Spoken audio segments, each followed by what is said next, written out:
Hi, ladies and gentlemen, and welcome back to another cracking edition of the Matt Brown Show. This is the Built in New York series. With me on the line is a incredible founder disrupting an industry I actually know a lot about, weirdly enough, and that is the super yacht industry. He is the co-founder of something called Nauta or ridenauta.com. Alex O'Neill, welcome to the show. I appreciate it, Matt. Thanks for having me on. Mate, it's really my privilege to have you here, man. So why don't you kick us off though? You've got a very interesting background, investment banking. It's quite an interesting one because now you're in this super high net worth category of super yachts. So why don't you kick us off and give us a bit about the origin story? Yeah, so you're right. And it's interesting. My co-founder and I, we really didn't come from this industry at all. Like you said, our background, mine at least is in investment banking and then, investments, distressed debt, special situations. My co-founder more is marketing, sales, and coding. But Nada really came about, it kind of fell into our life. It's a bit of a luck. And so, some friends and I were down in Miami a couple of years ago, wanted to charter a super yacht. And by the time we got on, the experience was just like anything I'd ever felt before. I mean, it sounds cheesy, but all I remember, that day, I don't remember where we were on the boat, but all I remember is everyone, yelling out best day ever, wanting just to be in that moment with everyone the entire time. What the things that I think we quickly realized though was that, as incredible as the experience on board was, the process to get on board, both the booking, lead time, as well as the process of, dealing with, the brokers who currently, gatekeep that inventory, as well as the cost was just something that, wasn't going to allow us to kind of repeat that experience. And, my background being in investments and looking across industries and, these unique kind of business models, pretty quickly made me realize that incredibly frustrating with this industry was and operating effectively out of the 1950s, almost sticking its head in the sand and being just thinking that, hey, we're never going to be disrupted, it's this industry and it's ours and we know how to do it. And so that's ultimately how we kind of got to the point of the process down the road to where we are today. Fantastic. Alex, just for our viewers around the world, just drop your camera for me a little bit. Sorry, but I know it's a thing. You've got an Cool. amazing shirt on.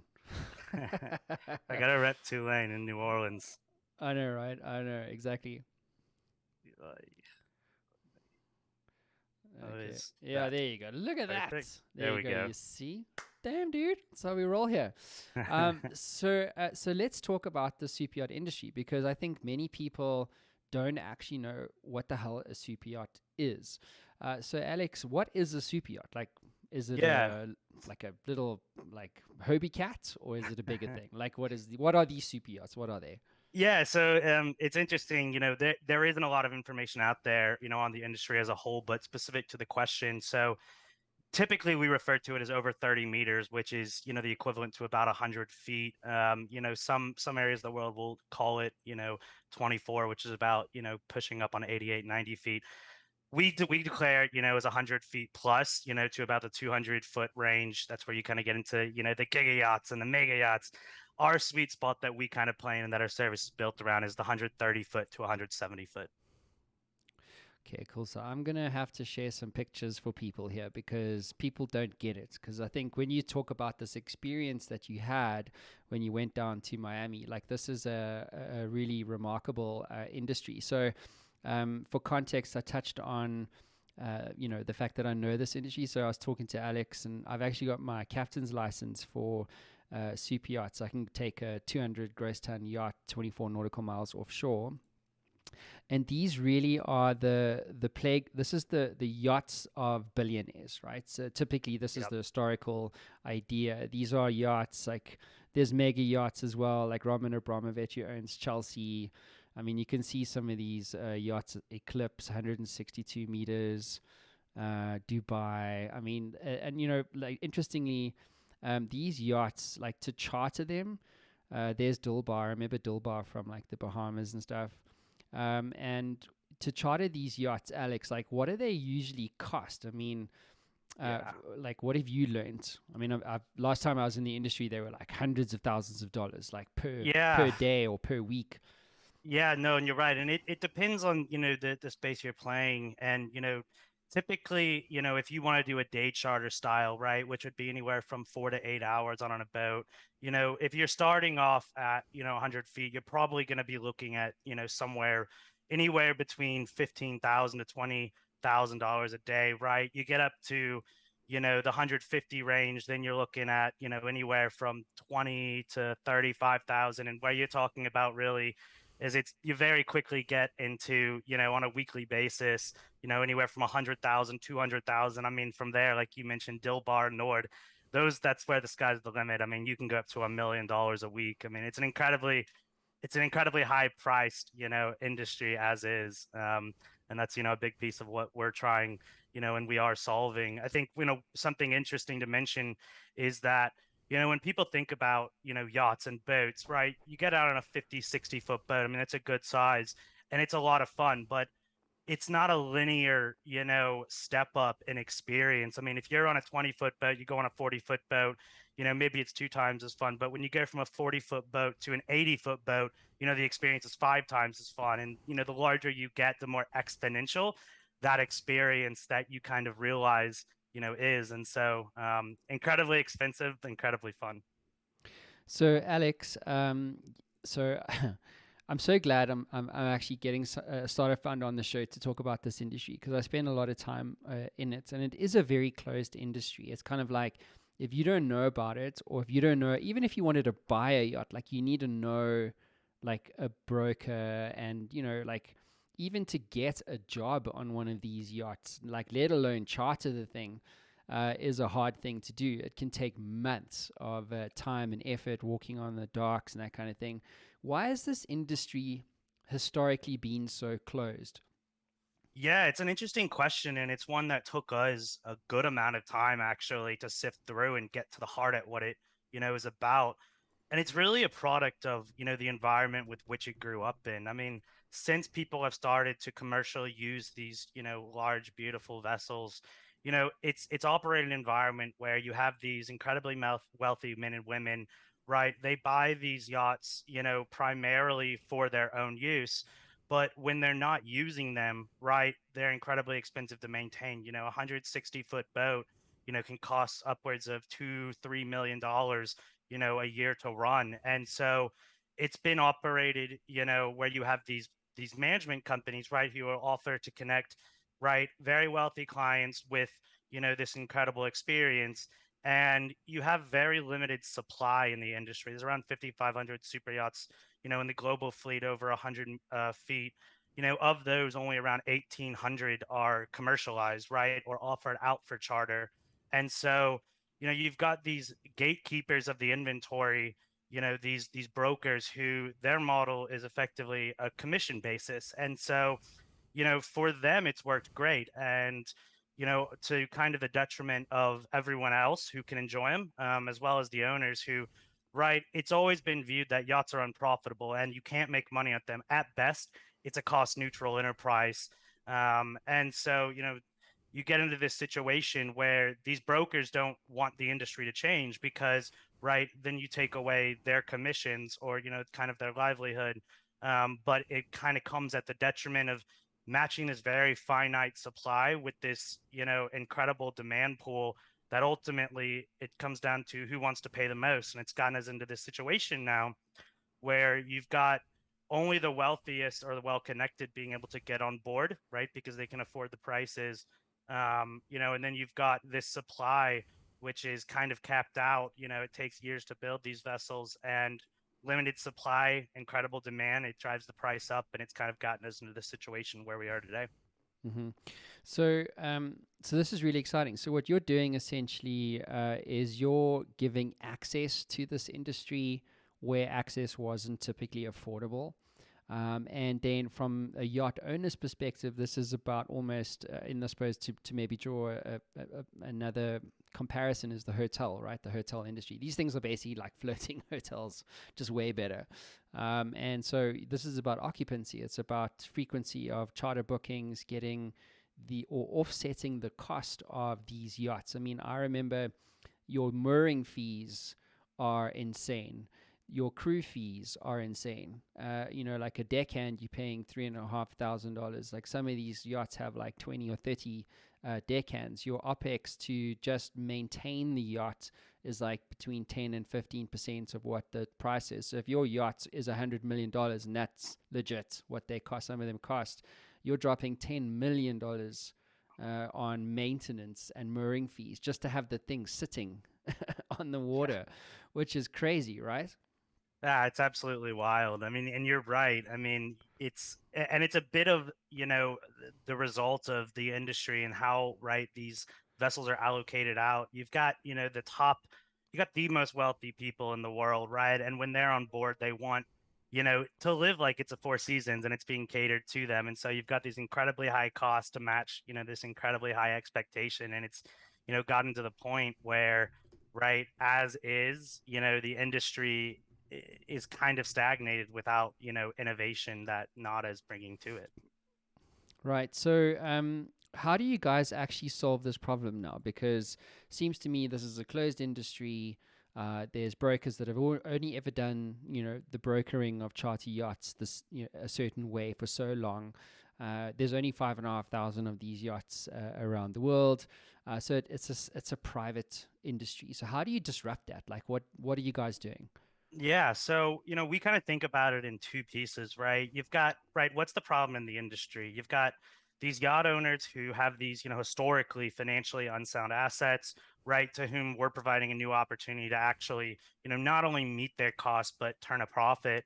On the flip side of that, you've got, right, this expanded market opportunity, right? And what we do is give these customers, right, we create these incredible, unforgettable experiences, on board super yachts, which has historically been completely unachievable to them. And right, we kind of our solution is really a three-pronged approach. You've got technology that ultimately removes, right, this material administrative waste, right, the 20% commission fees and the manual, approach. So using tech to not only, right, go direct to consumers, but not taking any commission off that, as well as allowing it to use, automating some of these, manual processes. The second piece of it, is really using regulatory innovation to open and expand access to these other new, much larger demographic sets. And the third piece really is using technology again, as well as some, creative business planning, such as standardizing scheduling, to generate and facilitate this new direct to consumer demand, right? Reaching out directly through social media, to these large demographic sets. Ultimately, our solution is a combination of improving vessel utilization, like you mentioned, as well as decreasing the lead times, shortening it from months to 30 minutes in advance of a trip, starting, and ultimately increasing the velocity schedule with which, right, people can be on board in a weekly period. So, Alex, um, what's the experience actually like? Because I think our audience could really benefit from that. I mean, this is a yacht. A super yacht, by definition, is any yacht over 24 meters. It's around, you can correct me, but I think it's around about 90 feet or so.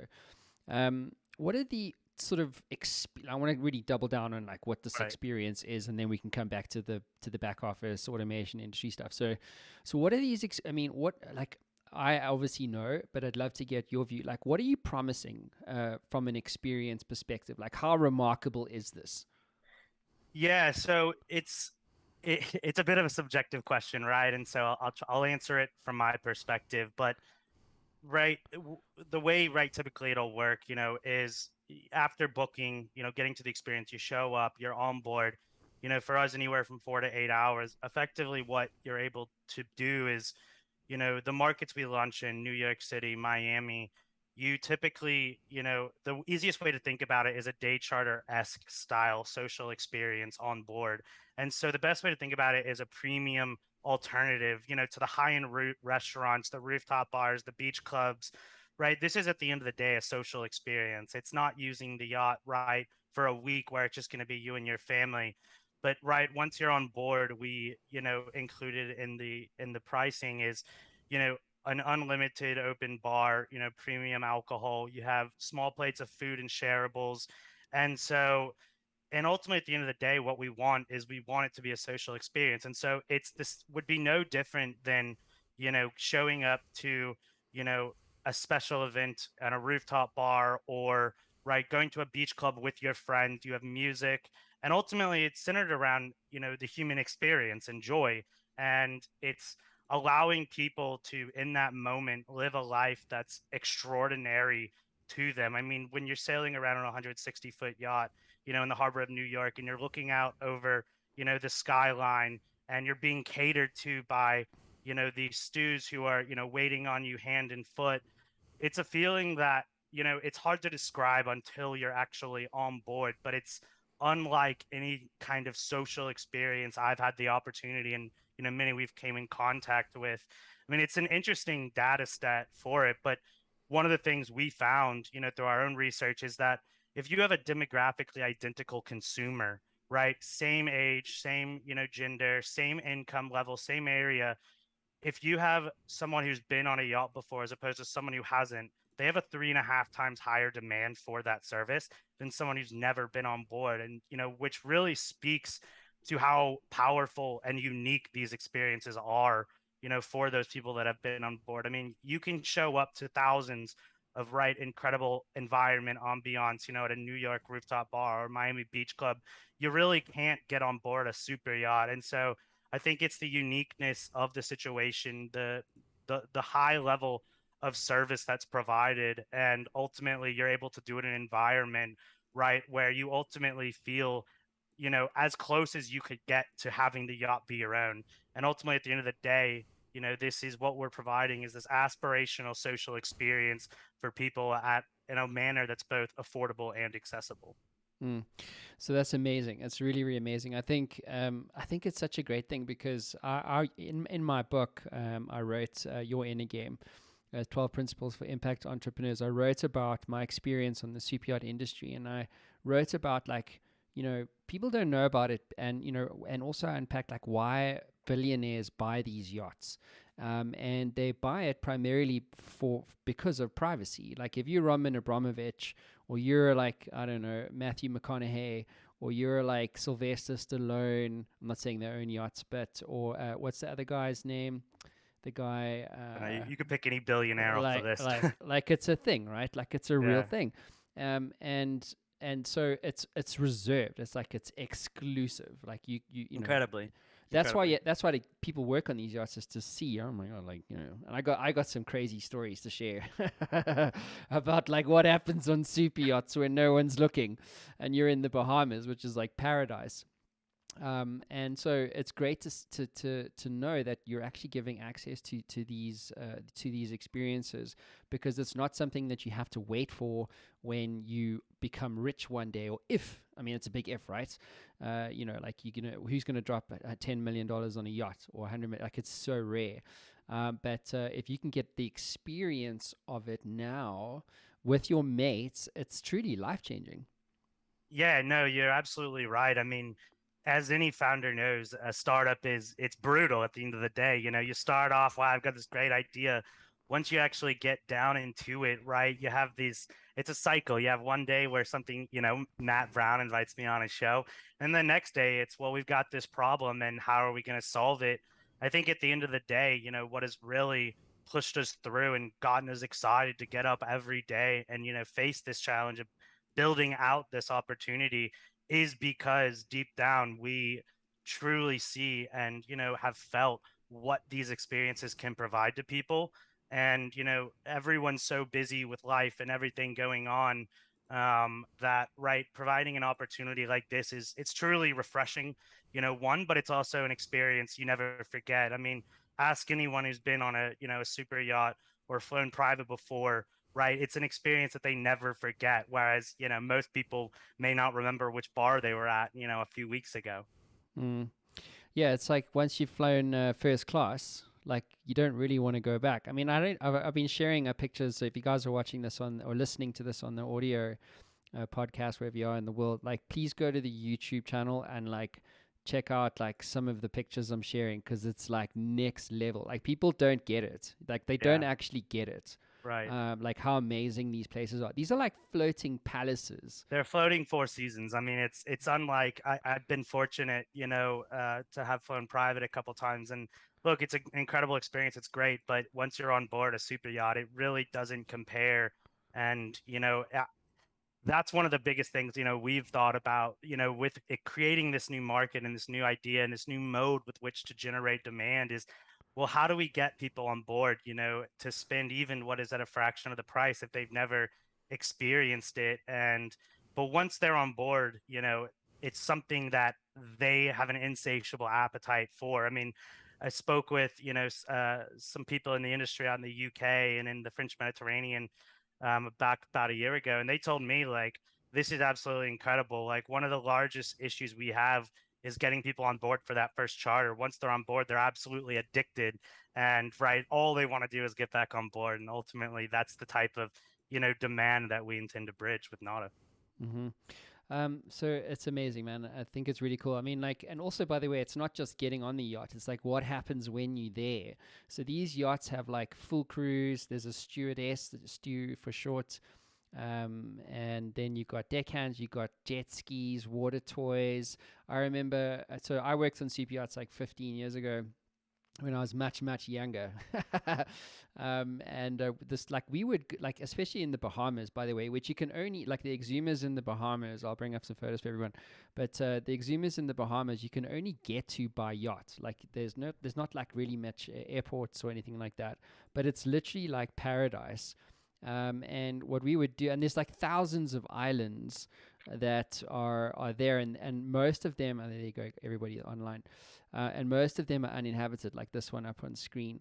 And so what we would do is we would take these tenders, which are like smaller boats, and we'd put them out onto the water, and we would ferry the guests from the main yacht to the beach. And on the beach, we would set up these an entire like lunch, and it would be lobsters, prawns, champagne, cocktails, and it would be like your own slice of private life in paradise. Like I remember, and then by the way, like the guests would fly in on airplanes and helicopters, and like it's next level, dude. So like the experience of these yachts is, as I say, is truly life changing. But I want to change gears and talk about like the business end of this because it's not just about the experience from your side. So let's talk about like what are you doing from a enablement perspective. In other words, from yacht owner to broker and technology perspective, how are you guys changing the way things have been historically in the super yacht industry? Right. So I think the first way to kind of think about it, and understand contextually is to understand how the industry currently operates. So, right, there's a few modes with which you can go about, getting on boards. When you get to on the smaller end, there's several of these peer-to-peer type sharing, Airbnbs, but those really kind of cap out on size around the 100-foot range. Once you get to more into the super yacht range where, we play is you have these brokers that work for these companies. Typically, you have to reach out, you go back and forth for weeks, it could be months. And then finally, once you've gone through all of that, right, you finally get on board and, you have the incredible experience. But right, incredibly long lead times and incredibly frustrating back and forth. And ultimately, right, what our tech enables us to do is, shorten not only that lead time but also facilitate the booking process in ways consumers are already used to. So instead of having to do this manual back and forth for a month, you go on our website or our app, which is soon to be released. It takes less than 3 minutes. You click where you want to go, you click right the date and the time slot, and then you effectively purchase your ticket. you know the next piece of it, what we really allow is, we allow people to invite their friends, and we handle all of the, reservation management and logistics on our side, which historically in the legacy industry has been something the consumers have had to figure out on their own. You simply, once you've booked your ticket, you simply click invite friends. A link is, provided to you. You shoot that out to friends. Once they click on that, it sends them to the exact listing you have. All they have to do is click purchase ticket, right? Once they show up, we use technology to kind of streamline the entire process from the crew, to the corporate side. And so, let's say a captain's already out there and they're on a trip. Well, you can't be sending them, hey, Tommy Jones and Tommy Lee is supposed to be on board in 30 minutes. They simply pull out their phone and through an intranet they scan a QR code as the customer shows up, and it says that this customer is supposed to be on board. Here they are. Here's their group. Here's where they're seating. And effectively we remove all of the headache that's inherent in this kind of legacy industry model. And the idea is to allow consumers to focus on nothing but the experience involved, while we handle all of the actual administrative headache on the back end, through automation. And so that's really two of the big pieces in the customer experience that allows us to facilitate our business model. And then on the back piece of that, right, when I was down in Miami, I had to spend, a couple of weeks bothering my friends, being like, hey, can you please Venmo me back? Like, I got a credit card payment coming up. Right. With us, when you purchase a ticket up front, it's all inclusive. You don't have to, have any back end, recovery of funds with friends. And so, again, at the end of the day, not only does our model, right, streamline the customer experience in ways they're already used to, Uber, Lyft, but ultimately facilitates the business model from the operational side to make these experiences as repeatable, and luxury as possible, in the same way that, NetJets or Blade have, created for their own industries. Mm-hmm. So one of the things you guys have done is you've built a dynamic pricing model. So I'm curious about like how this actually plays out from a consumer experience perspective, and then also from, because ultimately it's almost like a marketplace that you've done, right? You've got like Superyacht, maybe I'm wrong, but it sounds like a marketplace. So you've got supply, lots of yachts, demand being humans wanting these experiences. So like walk us through this dynamic pricing model. Like how does that actually work? Yeah, it's interesting. So when we initially started out, building out and fleshing out the business plan, right, we went with the static approach. We're going to charge $500 a ticket, and right, that will be our price. Maybe if we find out that we have a ton of demand, maybe we'll increase it. What we realized, is we kind of had this light bulb moment with it. And I have a friend that's at American Airlines. He's in the revenue management division, and I was kind of talking through some of these problems with him. And what he said was, look, what you guys have is effectively a perishable good, similar to the airline industry. Once the yacht leaves the docks, any unsold revenue opportunity expires. You can't get it back. You can't sell it a day later. And so, right, one of the things that we started building out, and I'll have to give all the credit to my co-founder Chris Isaacs, is right, building this pricing algorithm helps us essentially cut out economic deadweight loss and maximize the efficiency with which, right, we are bridging this demand for any given day, any given time slot, right, with the supply that's there. And so dynamically adjusting these prices enable us to improve the utilization of the vessel, for lower demand trips. Think a Monday or a Tuesday, while capturing more revenue from the higher demand trips. Think a Friday or a Saturday. And, ultimately at the end of the day, while it sounded great in theory, once we started building out this algorithm and testing it in simulated environments, we found that the results far exceeded our expectations, yielding 30 to 40% boost in revenue relative to this static model. And so, while our goal was to never have pricing be, thousands of dollars at that point, why not just go charter a yacht? We're able to maximize the demand, across various periods, a ton of different parameters, and effectively maximize the utilization while reducing economic deadweight loss in the model. It's a win-win for both consumers, right, who may want to take a trip on a Tuesday or Wednesday at, a few $100s. It also helps us make sure that we're not, shortchanging the opportunity, both from a corporate and owner perspective. And on those days where, Fridays where it could be you have 5 times as demand, we can appropriately match that supply with that demand in that environment. And so it's exciting, and it's a unique way for us to be able to kind of overcome this perishable good inventory, that would be inherent in a static model. I love that, perishable goods, because it's like you have to keep renewing the thing to use it. Yeah, it's very interesting. And I think the other thing that you're doing around this dynamic pricing model is not only doing the match, but matching it by location. Because remember, like you've got two seasons in the super yacht industry. You've got the Med or the Mediterranean season, which runs for like European summer, and then a lot of the yachts cross the Atlantic, or they get docked up and or hauled onto an actual transport ship, which is this massive like transfer unit thing. It's like crazy. You A put ship carrying ship is a what I ship say. carry, yeah, exactly, a ship They're carrying ship. insane. You, if any listeners, you should look it up. It's these insanely massive ships with insanely large ships on them. It's just crazy. Yeah, I'm gonna Google this for everyone. The industry's amazing, man. Like, I mean, check this out. This is fucking crazy. Wait. Yeah.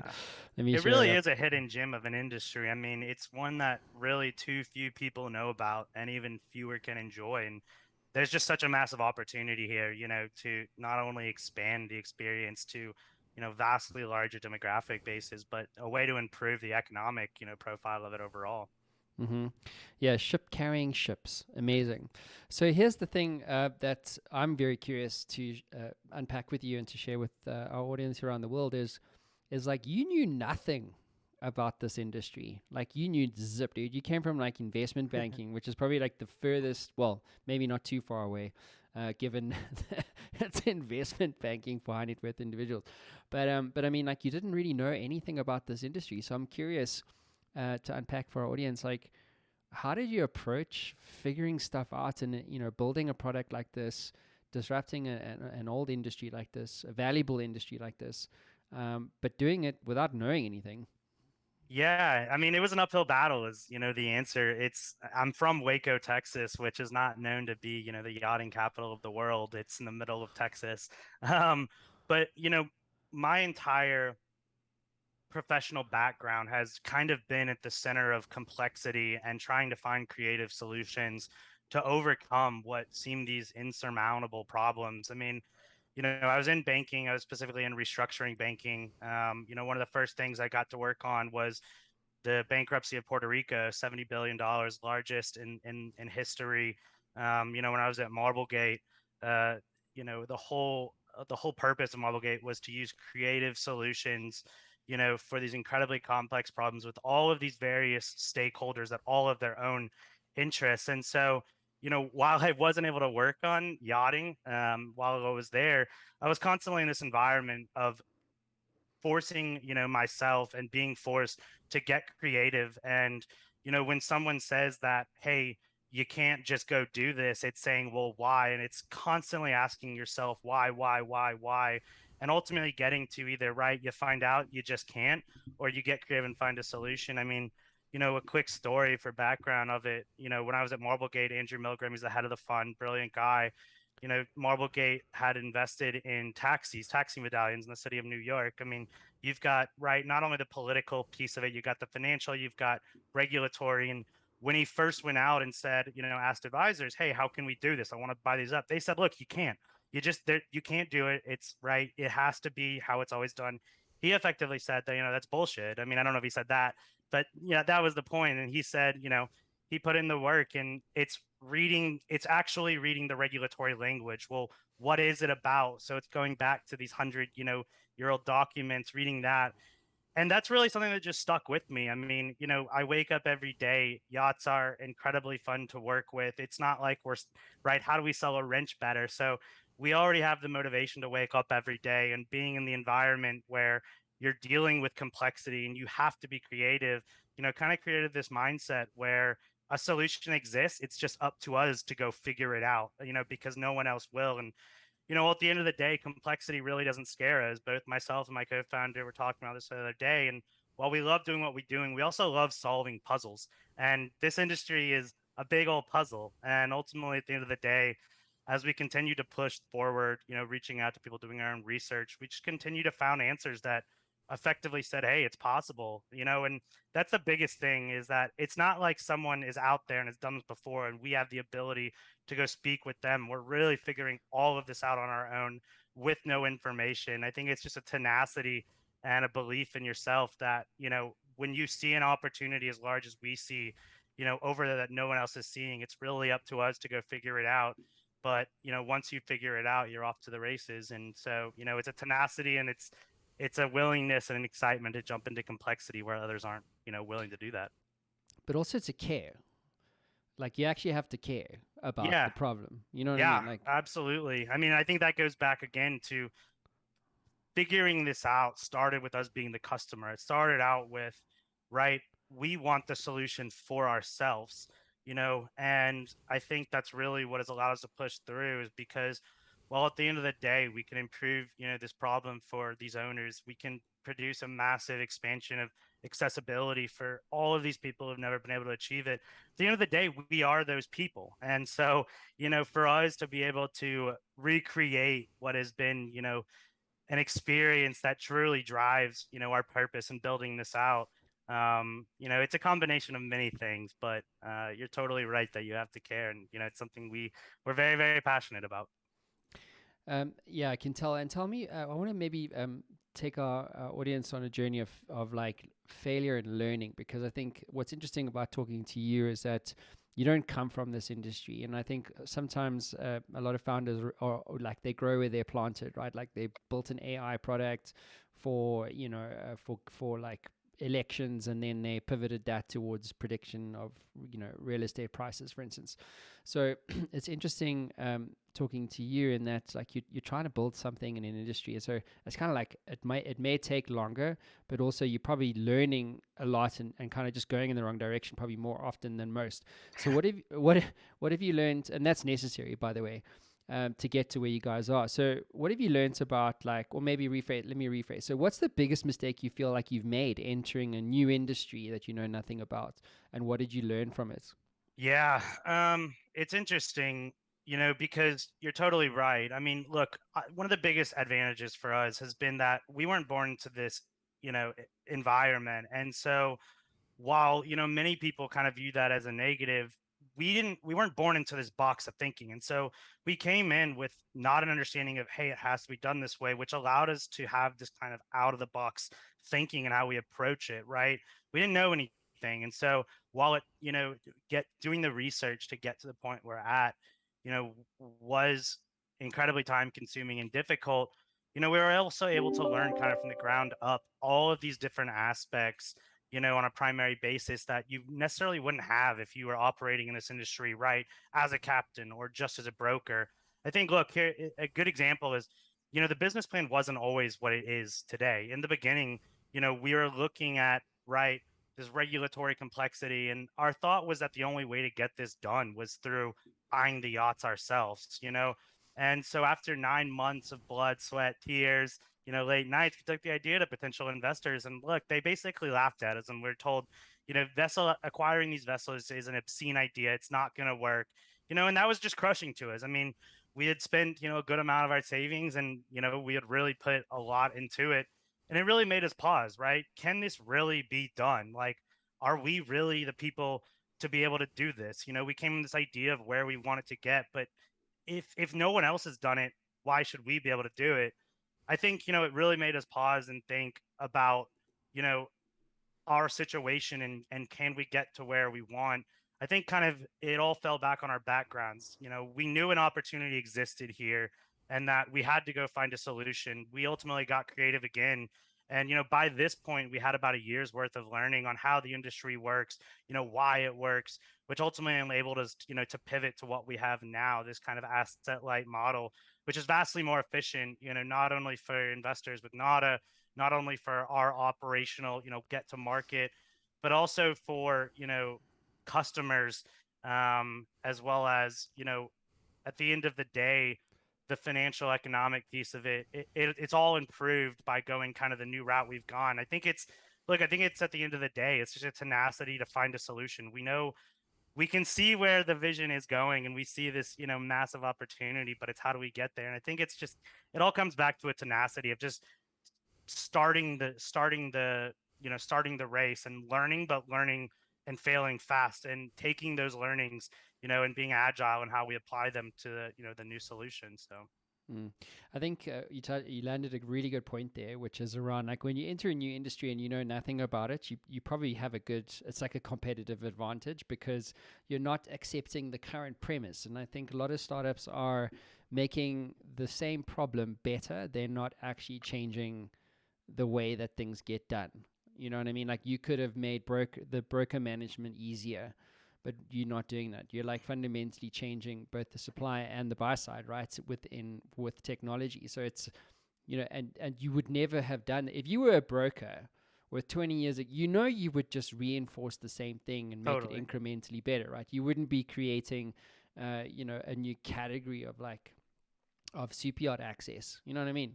Totally. And I think, we started off not fully realizing, the industry problem and the opportunity, to create profitability for owners. We really started off, from the consumer side. Well, if I was a consumer, what would I envision as like the easiest, the best way to get on board it? And I think, by going that route first and taking kind of the consumer centric approach to it, it allowed us to kind of not only create that opportunity, but then once, right, we'd had all of this knowledge of the industry. And once we dug a little bit more into the existing model, that's when we really realized, hey, there's not only opportunity to create, this entire new, market for consumers, but we can also solve an existing industry in the problem. And so while I'd love to say, right, we had this roadmap all along, it really was just consistent iteration and consistent thinking about the industry, the company, and everything. And it ultimately came down to luck. I think, look, we just had a tenacity to keep at it. As you learn more, you apply those learnings, and ultimately kind of where we've ended up has not only allowed us to solve a problem in the industry, but create this entire new market and really capitalize on a massive opportunity to expand it to millions of people that have never before had that opportunity. Yep, amazing stuff. So you mentioned the word vision just now. Like, what do you hope to change for the world? Like, let's say you reach some kind of scale, which I'm sure Right. you will. But like, what is the end game for you guys? Like, what is the intended change you want to make in the world? Yeah, I think, you know, our goal is to be able to have as many people out there experience this aspirational, lifestyle, you know, just game changing experience and feel that joy. And I think, while our initial markets are going to be Miami and New York City, right, we intend to expand out to California, San Diego, Los Angeles, and from there, take it out to the Mediterranean, other areas where there's a massive opportunity for not only to facilitate the operation, but allow millions of more people to get on board and experience, right, what is, like you said, just this absolutely incredible, it's almost unexplainable if you haven't been on board, lifestyle. And I think, at the end of the day, we want as many people, around the planet to be able to experience this. And so while we're starting off with, the East Coast, our plan is to, immediately following move over to the West Coast, expand out to the Mediterranean. And, from there, it's right, where's the next waterfront metro areas, high discretionary, ability to spend, looking at the Arabian Peninsula, and then you move over to Southeast Asia. But I think, look, we're structured in our approach and how we want to get there. We first want to establish ourselves as the dominant market player, make sure our operations are in line. And only once we've been able to get that settled, move over to these new markets and effectively, bring these new people into the world of yachting, which, as you've said, is just this incredible gem. And I think we're incredibly excited to be able to bring and facilitate, this joy to the world. And Mm. so I think that's ultimately, where we hope to go and where we are, planning to go. So, Alex, let's have a bit of fun. So, I'm going to give you the keys to the. I know, right? They're going to give you the keys to the Map Round Show time machine. Go back to day one, like when you were like, "Hey, let's do this thing." What advice would you give yourself about building Nauta? Yeah, I think it's really two things. It's just start. I mean, I went back and forth on, is this the right move? Should I just be, staying at my fund? Should I go to a different fund? I think it's just taking the leap. It's saying, hey, I'm just gonna go do this. I don't care if it's scary. I'm just gonna dip my toes in. I think the second biggest piece is just it's not waiting to get 100% of the information you need. Any startup, there's a reason it's a startup. You're trying to do things that haven't been done, and you're not going to get all of the information. And so I think moving with speed, and we're adherents to the lean startup method. Steve Blank, someone you've had on, highly recommend reading into that for anyone who hasn't. But it's just failing, and it's failing fast, and it's while you often think I come from a background of risk and wanting to make sure I have all the ducks in a row, And I think, we have found ourselves in the past waiting too long to really get out there, because what you think you're maybe building, or what you think some other stakeholder wants to hear, you get out there and it's really not what, they were looking for. Maybe it's right a slight variant of that. And so I think, to boil it down, it's just start. And I think the second piece is fail, but fail fast, and learn from that and apply it. And don't wait around, to feel that you have to have every single answer, to kind of take the next step, but just start doing it. Because once you start getting that information and speaking with stakeholders, you're going to improve at a 10 times speed. And ultimately, you'll get to market much more quickly, and much more cheaply than you maybe otherwise would have. Amazing. It's a really great piece of advice. People always say to me, like, when's the right time to start a business? I'm like, today. Yeah, there is no right time. You'll never know till you start. So Yeah. it's just start. It's definitely when the market doesn't improve. It's definitely what? Oh, the market doesn't improve. Yeah. Yeah, Or yeah, when you've, interesting. or in your case, like when you've learned enough, like how much is enough? You know what I mean? Yeah, totally. I mean, look, it's funny. I always say it, but I think, there's been, for me personally, a big piece of it was I grew up reading a lot about these industry titans and their stories. John Rockefeller, the Carnegies, the Vanderbilts of the world, the Steve Schwarzmans. And, I had always envisioned myself wanting to go out and create this incredible new thing. I never knew what it would be, but, one day I woke up on my 26th birthday, and, I wasn't like, wow, it's my birthday. I thought, I'm 26. If I don't get out there and start doing what I want to do, before I have kids, before I'm stuck in, my career, it just will never happen. And I think, the excitement of life, which ties into, right, the experiences of life with what we're doing. I think it was something I was just like, you got to get out and you got to get it done. And at the end of the day, right, if you're a smart guy or girl, you can always fall back on what you were doing. But if it works out, it's life changing, not only for you, but you can create, right, this whole new world for all of these other people. And so it's exciting. Amazing stuff. Alex O'Neill, everyone. Alex, thank you for being in the hot seat today. It's been a privilege having you on the show. I appreciate it, Matt. Thank you very much. Alrighty, guys. Thank you, everyone. Ciao, ciao.